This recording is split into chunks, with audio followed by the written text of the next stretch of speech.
What are projects you are currently working on other than the ones you mentioned in the beginning? So we also operate as like I said, like a tech incubator. So we push to solve social issues, particularly when it comes to migration with technology. And we do it so hand in hand with, refugees and immigrants. One of the things that I'm sure you are aware of in the news was the uptake in asylum seeking in Canada recently due to political decisions done by our southern neighbors. And that caused kind of a big backlog and a lot of uncertainty for those asylum seekers. Also, there was a lot of what we call crooked immigration. So crooked immigration lawyers, where they were kind of soliciting these individuals and charging them a large amount of money to represent them in refugee court, which was, not allowed or not necessary. So we developed an artificial intelligence. It's a chatbot called Luna. It conversates through text with any asylum seeker or refugee claimant in their language of choice. It goes through a normal conversational flow, and from there it extracts the data from you that is necessary to fill out your asylum claim or refugee claim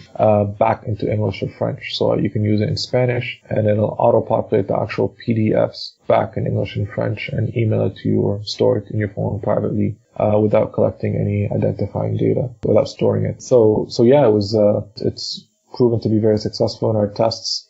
We found that it saved up to 83% of lawyers' times or of the time taken by social workers or consultants to actually help them fill out these forms, provided actually more accurate data. So for example, we do a lot of social engineering. A lot of the questions are open-ended. So one big question is the basis of claim. So essentially just ask why. Why are you here? And that's a very open-ended question. And when you're asking refugee claimants, they can go on and on and on. They'll talk about entire political history. But the lawyers and especially judges are only looking for very specific things, right? So, why did you leave? What were the dates that you left? Did you try anything else? Who did you consult?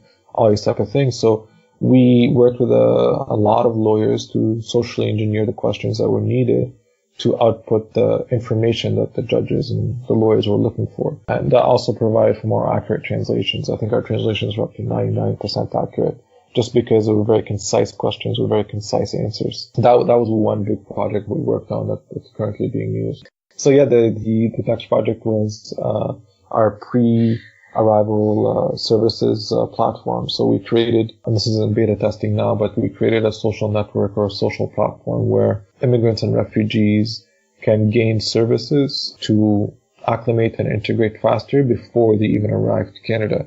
So refugees actually people don't know this, they have anywhere between 18 to 24 months waiting period outside of Canada before they come here.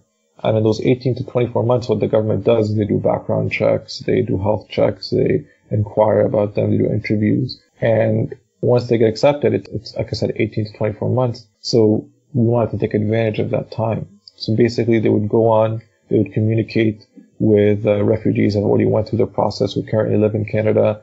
They can fill in the blanks of what they're missing in order to achieve the goals here. We have a job data platform where, for example, if a refugee came from an oil and gas background, and that's a problem. So a lot of these refugees would resettle based on cities because they knew someone that lived there, right? They were like, okay, I'll go to Toronto just because, I have a relative in Toronto. I'll go to Montreal because a friend who went to Montreal.